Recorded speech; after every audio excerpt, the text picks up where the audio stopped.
आपके भी यार दो रिश्तेदार लोग बोलते हैं कि भाई इतने दिन आप गल्फ में जॉब कर रहे हो, हमारे लड़के को भी एक वीज़ा दिला दो, हमारे भाई को एक वीज़ा दिला दो, इनको एक वीज़ा दिला दो। लेकिन हम लोग क्या करते हैं, जो यहाँ पे काम करते हैं, यहाँ के हालात जानते हैं, हम लोग इस सब मसले में पड़ना नहीं चाहते हैं, इसके चक्कर में नहीं पड़ना चाहते हैं। तो इस वीडियो में मैं बात करूँगा पूरा डिटेल के साथ में, इससे आपका भी जान छूट जाएगा उन लोग को और उन लोग का भी काम हो जाएगा।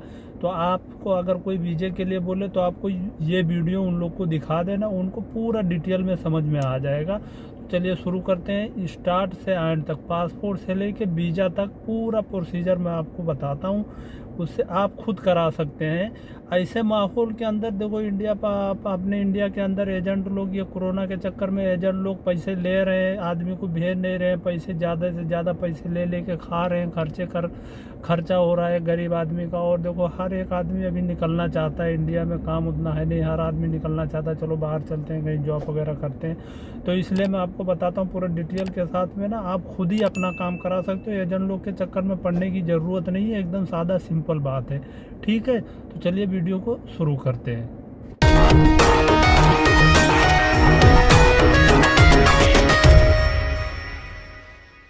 तो सबसे पहले आपको ये करना है, आप अपने जो आपका डॉक्यूमेंट है, जैसा आपका मार्कशीट है, राशन कार्ड है, आधार कार्ड है और पासपोर्ट साइज़ के आप एक 4-6 फ़ोटो वगैरह खींच के ये डॉक्यूमेंट लेके आपको अपने नज़दीकी जो कंप्यूटर वाले हैं, जो आपका आधार कार्ड वगैरह बनाते हैं, पैसे वैसे निकालते हैं, उनको बोल दो कि भाई हमको पासपोर्ट में अपॉइंटमेंट चाहिए, ऑनलाइन अपॉइंटमेंट।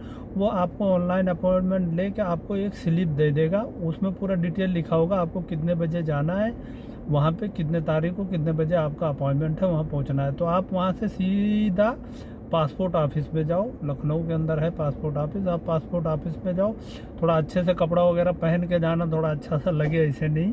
वहाँ पे पहुँच जाओगे, आप पासपोर्ट ऑफिस में जाओगे, आपका पूरा डॉक्यूमेंट लेके आपको सबमिट कर दिया जाएगा। उसके बाद में आपको एक स्लिप दे दिया जाएगा, वो स्लिप लेके आप आ जाइए। मैं आपको इधर नीचे डिस्क्रिप्शन में लिंक डाल दूंगा पासपोर्ट चेक करने का पूरा। जब आप वहाँ पे जमा कर दोगे डॉक्यूमेंट, आपको स्लिप दे देगा, आप स्लिप लेके अपने घर आ जाइए। उसके हफ्ते 2 हफ्ते, ज़्यादा से ज़्यादा 2 हफ्ते के अंदर अंदर आपका इंक्वायरी आ जाएगा, पुलिस इंक्वायरी आ जाएगा आपके नज़दीक के थाने में। वहाँ से आपको खबर आएगा, पुलिस आएगा, वहाँ से आप उनसे बातचीत करके अपना जो हर एक एरिया का अपना अपना सेटिंग होता है, उन लोग से बातचीत करके अपना पुलिस इंक्वायरी वेरिफिकेशन फाइन करा दो, वो आपका फाइल वापस चला जाएगा लखनऊ। आप वो ट्रैक करते रहो, मैं लिंक डाल दूंगा, आप ट्रैक करते रहना, हर फाइल पे आपको नंबर रहेगा ट्रैक का और लिंक डिस्क्रिप्शन में रहेगा, आप चेक करते रहना। अब तो आपका पासपोर्ट बन के आ जाएगा। अब आप पासपोर्ट लेना तो क्या करते हैं, हम लोग क्या करते हैं, अपने आसपास देखते हैं कोई किसी को सऊदी भेजने वाला है, तो ये भेजने वाला है को बहुत से लोग भेज देते हैं, जैसा कोई नातेदार गया है, कोई रिश्तेदार गया, कोई यार दोस्त है। बहुत एजेंट अपने इधर घूमते रहते हैं गांव के अंदर, वो भाई फलाना आदमी फलाने को सऊदी भेज दिया, फलाना आदमी फलाने को सऊदी भेज दिया, वो उसके पास इतना वीज़ा आते रहता है, वो भेजते रहता है। तो उन लोग का क्या रहता है, उन लोग के पास कुछ नहीं रहता, उन लोग का मुंबई के अंदर जो बड़े बड़े ट्रैवल एजेंसी हैं, उन लोग के साथ में उनका टाइप रहता है। अब वो बड़े बड़े ट्रैवल एजेंसी वाले हैं, वो तो नहीं घूम सकते ना गाँव के अंदर, वो तो अपने अपने बंदे छोड़ के रखते हैं कि भाई जाओ तुम आदमी को ढूंढ लेके आओ, हमारे पास इतना वीज़ा है, ये कंपनी का वीज़ा है, तुम जाओ आदमी लोग को ढूंढ के लेके आओ। तो क्या करते हैं, वो भी कुछ उसमें से खाते हैं, कुछ ऑफिस वाला तो अपना तो उसका जो रहेगा, तो इसलिए आदमी को थोड़ा ज़्यादा भारी पड़ जाता है। तो आपको इन लोग के चक्कर में नहीं पड़ना है। आप पासपोर्ट लो, अपना पासपोर्ट लेने के बाद में आप सीधा निकल जाओ मुंबई निकल जाओ। वहाँ पे अपना जो आप काम धंधे, जैसा अगर आप ड्राइवर में आना चाहते हो तो कोई ड्राइविंग का जॉब पकड़ लो, अपना काम करते रहो। अगर जो बिल्डर में आ रहे हो या पीयूपी में आ रहे हो या सोफा में आ रहे हो, A to Z कोई भी काम मुंबई के अंदर हर काम होता है। जिस काम के लिए आप विदेश आना चाहते हो वो काम मुंबई के अंदर होता है।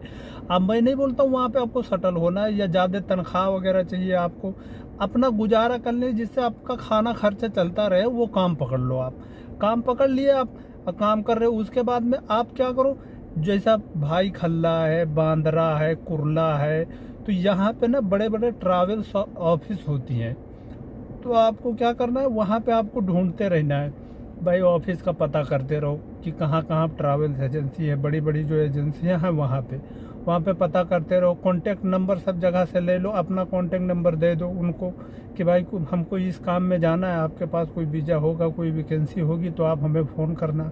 वो लोग भी बोलेंगे कि हाँ भाई ठीक है, आप अपना नंबर दे दो, हम आपसे कांटेक्ट करेंगे। आप भी उनका कार्ड वगैरह ले लो, आप भी उनसे कांटेक्ट करते रहो।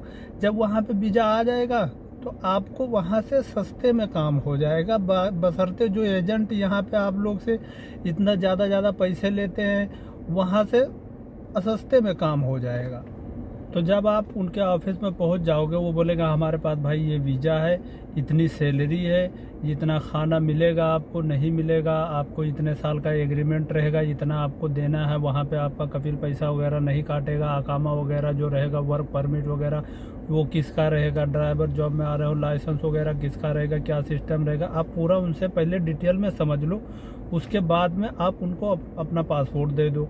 सारा कुछ जब फाइनल हो जाएगा, बातचीत क्लियर हो जाएगा। मैं इतनी छोटी छोटी डिटेल में नहीं जाता हूँ, आप लोग उतना समझदार हो। जब कहीं आदमी बाहर जॉब करने आता है तो उसको हर एक चीज़ की टेंशन रहती है, हर एक चीज़ वो समझता है वहाँ जाके ये कैसे होगा, वो कैसे होगा। तो मैं आपको 5 सवाल बता रहा हूँ, आप उनसे 10 सवाल पूछो जो आपको, जिससे आपको संतुष्टि मिले कि हाँ भाई हमको वहाँ जाना है तो हमको ये ऐसा हो सकता है, ये ऐसा हो सकता है। आप उनसे पूरा मुतमईन हो जाओ, पूरा आप उनसे पूरी बात समझ लो। उसके बाद में आप उनको पासपोर्ट दे दो। पासपोर्ट देने के बाद वो क्या करेंगे, आपका गम का निकालेंगे। गम का बशर्ते होता है मेडिकल का अपॉइंटमेंट होता है, जो किस हॉस्पिटल का अपॉइंटमेंट मिलेगा वो आपका गम का निकालेंगे। गम का जैसे निकल जाएगा आपका, उसको आपको पूरा टाइम टेबल, वो एक रसीद दे देंगे, पूरा टाइम टेबल कि भाई फला जगह आपको जाना है मेडिकल कराने के लिए, तो आप वहाँ चले जाओ, मेडिकल करा लो। मेडिकल करा लो क्या, जैसे आप सुबह में मेडिकल कराए तो शाम को या दूसरे दिन सुबह में रिपोर्ट आपको मिल जाता है। ज़्यादातर करके जितना लेट नहीं होता, बैठे बिठाए रिपोर्ट मिल जाता है, ज़्यादा टाइम नहीं लगता है। अब मेडिकल आपका हो गया, मेडिकल होने के बाद में फिर 24 घंटे के अंदर अंदर आपका मोफा हो जाता है। मोफा ये होता है कि जो आपका मेडिकल रिपोर्ट रहेगा वो वीज़ा के साथ अटैच हो के एम्बेसी के थ्रू आपका ऑनलाइन हो जाएगा। वो इंडिया से ऑफिस से लेके पूरा सऊदी के गवर्नमेंट के ऑफिस तक तो पूरा कनेक्ट हो जाएगा, वो आपका मोफा हो जाएगा। उसके बाद में आप दे दोगे उनको, मोफा क्लियर हो जाएगा आपका। उसके बाद में वीज़ा स्टैंपिंग के लिए चला जाएगा। तो हर एक ऑफिस का अपना अपना सेटिंग होता है कि उनका वीज़ा का लिमिट होता है, कितना दिन का स्टैंपिंग करना है, कितना दिन में होता है, हफ्ते में कितना दिन, कौन से दिन को स्टैंपिंग होता है। तो उनका हर एक का अपना अपना अलग अलग सिस्टम होता है। तो आपको करना क्या है, देने के बाद में अब वो ऑफिस स्टैंपिंग के लिए चला जाए, आप उनका कॉन्टेक्ट नंबर वगैरह लेके फिर अपने काम धंधे पे लग जाना है आपको। जहाँ पे अपने जो काम धंधा कर रहे थे, या काम धंधा पे लग जाना है, या उनसे बात कर लो। अगर ज़्यादा कुछ टाइम है तो आप अपने घर भी जा सकते हो, ऐसा कोई बात नहीं है। उसके बाद में ज़्यादा से ज़्यादा 20 से 15 दिन, 15 से 20 दिन के अंदर अंदर आपका वीज़ा स्टैंपिंग होके आ जाएगा। वीज़ा स्टैंपिंग होके आ जाएगा, फिर टिकट का रहेगा। तो फिर आप उनसे समझ लो, जैसा आप उनसे बात कर लो कि भाई आप टिकट निकाल के दोगे तो मैं फुल पेमेंट करूँगा, या आप फुल पेमेंट करने के बाद टिकट निकलता है, या आप उनके समझ की बात है, आप उनसे समझ लो। आपका कोई पहचान वाला है, उसको लेके जाओ ऑफिस में, कायदे से उनसे समझ लो। उसके बाद में आप यहाँ पे अगर आपको कोई अच्छा ऑफिस वाला मिल जाता है, बशर्ते ये जो गांव के अंदर ये जो घूमने वाले बंदे हैं, जो फलाने को भेजते हैं, धमाके को भेजते हैं, इनको भेजते हैं, उनको भेजते हैं, इन लोग से बचने के बाद अगर डायरेक्ट में कोई आप अपने ऑफिस से कांटेक्ट कर लोगे, कोई जो प्राइवेट लिमिटेड ऑफिस हैं, वहाँ पे आपको बेस्ट सर्विस भी मिलेगा, बेस्ट वीज़ा भी मिलेगा। और वहाँ पे ये 1-2 वीज़े नहीं जाते हैं, वहाँ पे लॉट में जाते हैं। जैसा किसी कंपनी को 20-25 बंदे चाहिए, 15-20 चाहिए, जो ब्रांडेड कंपनियाँ रहती हैं, वो वीज़े उन लोग के पास जाते हैं। उसमें आदमी को क्या सुकून रहता है। और ये जो अपने इधर घूमते रहते हैं, इन लोग का कोई पहचान वाला सऊदी में है या ऐसा कुछ, तो 1-2 वीज़ा वगैरह पा गए, तो ये हमारे समझ से बेस्ट वही रहेगा कि आप कोई बेस्ट ऑफिस को पकड़ो। बोर मत होना, मैं जो बोल रहा हूँ ये कायदे से आप समझ लेना। इसमें अगर जो कागजी कार्रवाई है, जो ऑनलाइन वगैरह वाला सिस्टम है, ये अगर आपके समझ में नहीं आता है तो ये सब आप एजेंट से करा लो, कोई मुश्किल की बात नहीं है। लेकिन आपको वीज़ा चाहिए तो मेरा मानो भाई, तो सबसे बेस्ट यही रहेगा कि आप कोई अच्छे ऑफिस को पकड़ो, ना कि इन छोटे छोटे ऑफिस वाले की ऑफिस वालों को, या आपके गांव जवार में जो घूमते रहते हैं उनको नहीं। आप कोई प्राइवेट ऑफिस वाले को पकड़ो, प्राइवेट लिमिटेड ट्रैवल्स वाले को पकड़ो। उससे आपको क्या, आपका काम गारंटी के साथ होगा, आपको पैसे का टेंशन नहीं रहेगा। आप भी जितने पैसा करोगे, पैसा लेन देन जो करना है आपको ऑनलाइन ट्रांजैक्शन ही करना, मेरी मानो तो।